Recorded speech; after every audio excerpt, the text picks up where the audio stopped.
বিসমিল্লাহির রহমানির রহিম।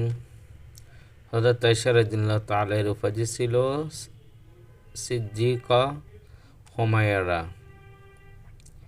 আর হযরত আব্দুল্লাহ ইবনে আব্বাস রাদিয়াল্লাহু তাআলা কতটি হাদিস বর্ণনা করেন? 1660টি।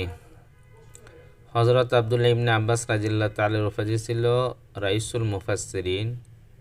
কুতুবে সিত্তা কাকে বলে? হিজরি ৩য় শতকে সংকলিত হাদিসের ৬টি গ্রন্থকে কুতুবে সিত্তা বলা হয়।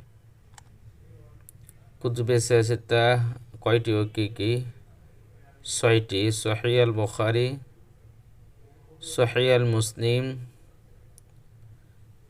ইমাম মুসলিম রহমতুল্লাহ আলাইহি, সুনানে আবু দাউদ, ইমাম আবু দাউদ রহমতুল্লাহ আলাইহি, জামিআত তিরমিজি, ইমাম তিরমিজি রহমতুল্লাহ আলাইহি, সুনানে নাসাই, ইমাম নাসাই রহমতুল্লাহ আলাইহি, সুনানি ইবনে মাজাহ, ইমাম ইবনে মাজাহ রহমতুল্লাহ আলাইহি। সিত্তা কি এবং কয়টি সংক্ষিপ্ত পরিচয়? সিত্তা শব্দের অর্থ শুদ্ধ, সঠিক।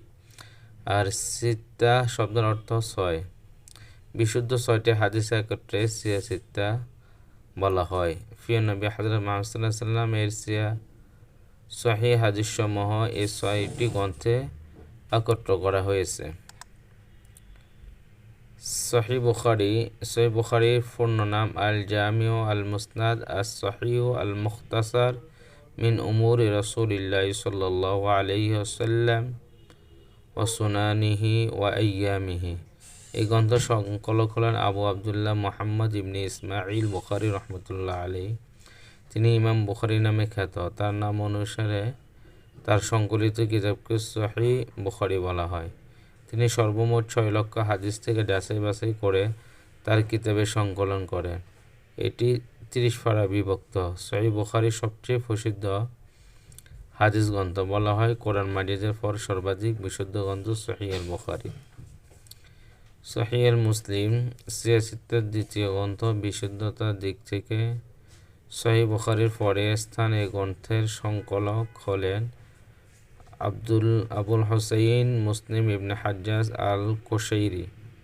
তিনি ৩ লক্ষ হাদিস থেকে যাচাই বাছাই করে এই কিতাবটি সংকলন করেন।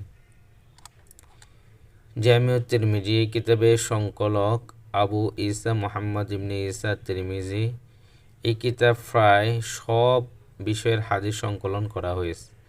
এই কিতাব সম্পর্কে বলা হয়, যার ঘরে এই কিতাব থাকবে মনে করা যাবে যে তার